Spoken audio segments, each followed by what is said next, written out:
ইমন ও সার্থককে পুলিশে দিয়ে বসু মল্লিক বাড়িকে নিলামের হাত থেকে রক্ষা করলো সুধা। হ্যাঁ বন্ধুরা, আমরা এমনটাই দেখতে পাবো শুভ বিবাহ ধারাবাহিকের আগামী পর্বগুলোতে। সুধার উপর অভিমান করে ইসিরাকে বিয়েটা করতে রাজি হয় তেজ। অপরদিকে সুধাও তরিকে নিয়ে মুম্বই চলে যাওয়ার সিদ্ধান্ত নেয়। অপরদিকে ইমন সার্থককে নিয়ে বসু মল্লিক বাড়িতে হাজির হয়। ইমন বলে, এই বসু মল্লিক বাড়ির সমস্ত সম্পত্তির মালিক আমার ডার্লিং অনিকেত বসু মল্লিক। ইমনের কথা শুনে সবাই প্রচণ্ড খেপে যায়। তেজ বলে, শয়তান সার্থক, তোকে আমি শেষ করে ফেলবো।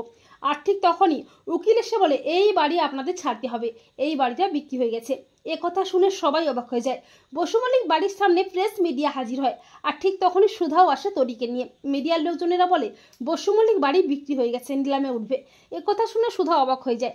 সুধা বলে, আমি থাকতে বসু মল্লিক বাড়ির কোনো ক্ষতি আমি হতে দেবো না। এরপর বাড়িটা যখন নিলামে উঠছে তখন শেষ মুহূর্তে সুধা এসে চিৎকার করে বলে, দাঁড়ান, আমি কিনবো বসু মল্লিক বাড়ি। সুধাকে দেখে সবাই অবাক হয়ে যায়। সুধা বলে, এই বাড়িটা এখন সুধাময়ী বসু মল্লিকের, তাই এ বাড়ি থেকে তোমরা বেরিয়ে যাও, সার্থক চ্যাটার্জি ও তার ডার্লিং ইমন হালদার, তা না হলে ঘাট ধাক্কা দিয়ে বের করে দেবো। সুধা বলে, অফিসার, ওদের অ্যারেস্ট করুন, ওরা প্রতারণা করে এ বাড়ির সমস্ত সম্পত্তি নিজেদের নামে করেছে। পুলিশ ইমন ও সার্থককে অ্যারেস্ট করে। ঠাম্মি সুধাকে বলে, সুধা, তুমি কি এর পরেও বলবে যে তুমি আমাদের সুধা নও? আমাদের সুধা ছাড়া আমাদের বসু মল্লিক পরিবারকে এভাবে কেউ বাঁচাবে না। সুধা বলে, ঠাম্মি, এই সুধাময় থাকতে বসু মল্লিক পরিবারের কোনো ক্ষতি হতে দেবে না। তো বন্ধুরা, তোমরাও এটাই চাও তো যে ইমন ও সার্থককে পুলিশে দিয়ে বসু মল্লিক বাড়িকে যেন রক্ষা করে সুধা? কমেন্ট করে এক্ষুনি জানিয়ে দাও তোমাদের মতামতটি।